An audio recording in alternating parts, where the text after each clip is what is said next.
Bitcoin just printed its highest weekly close ever, just in time for Coinbase to join the S&P 500 later today. It's great news, but now everything will probably dump. Don't panic, because then it will likely go back up, and we could be just 1 week away from Bitcoin hitting a new all-time high. Yes, Bitcoin just printed its highest weekly close ever, but it was a volatile weekend. This only happened after about 10,000 BTC late longs got liquidated, as Bitcoin claimed all the liquidity around the $102K area. Manipulation, anyone? This is what happens on weekends with the crypto markets being open while Wall Street isn't participating.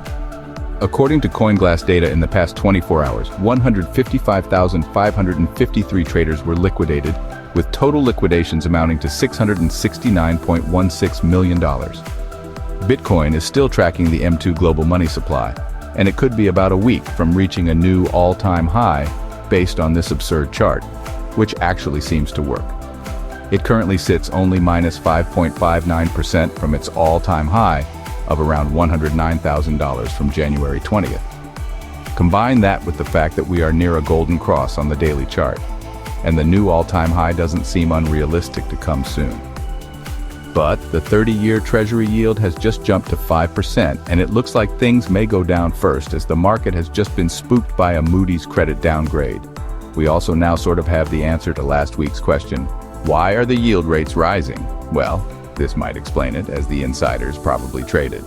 Moody's, a major credit rating agency that assesses the creditworthiness of borrowers like governments or companies using a scale AAA to C, lowered the U.S. credit rating from AAA, which is the highest, to AA1. Basically, this shows a higher risk of default due to rising national debt, which is over $36 trillion, growing deficits, and political gridlock failing to address fiscal issues.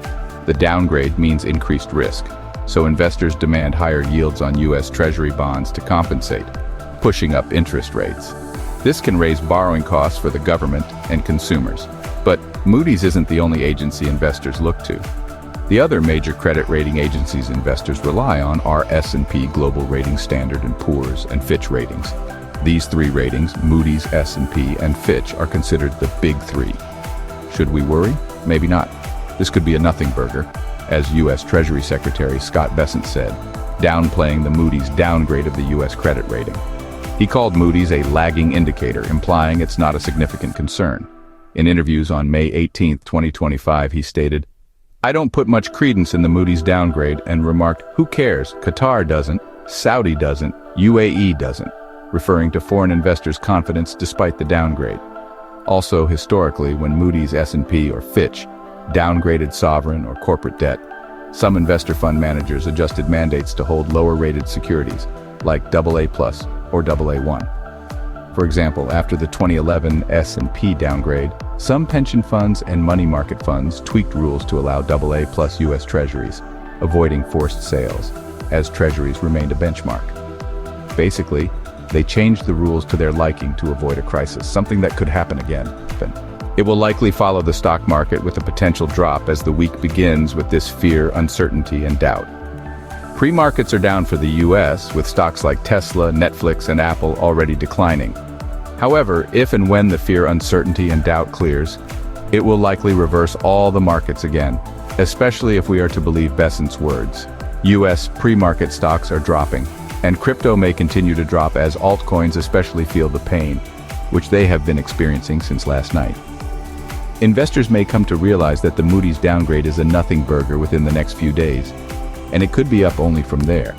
This would align with the M2 tracking thesis, and potentially see Bitcoin head into a new all-time high next week, barring any unexpected news.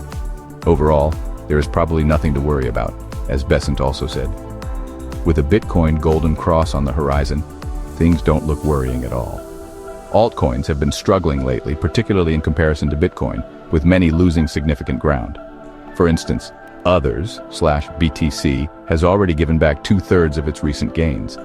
The altcoin market cap is where it was 1,500 days, showing a frustrating lack of progress. Meanwhile, Bitcoin dominance is climbing again from a support level, meaning tougher times ahead for alts. Despite this, now might be the moment to keep a close eye on altcoins. When else, if not now? Focusing on fundamentally strong projects is likely the smartest move, as we've repeatedly said that only robust projects will thrive.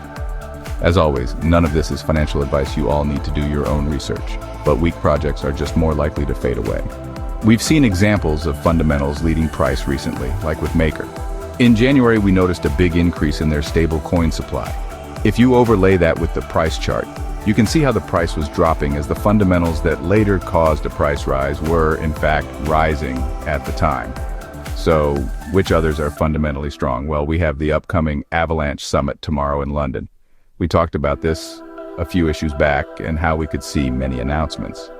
Avalanche metrics have been moving recently with daily transactions nearly 3x in recent history, monthly transactions up nearly 30%, monthly active addresses up nearly 75%, unique contracts deployed and unique addresses up too. Nearly all the metrics are ticking up aggressively. Long story short, there might be a short-lived dip brewing, but eventually the market could climb back up. Those who take chances may reap rewards. We'll likely know the answer in just a few days. Hope you got value from today's episode. Before you go, help us increase mass adoption and get the word out there by liking this video and clicking on that subscribe button. We'd love to hear from you, so don't forget to leave us your thoughts in the comments below. Bye for now.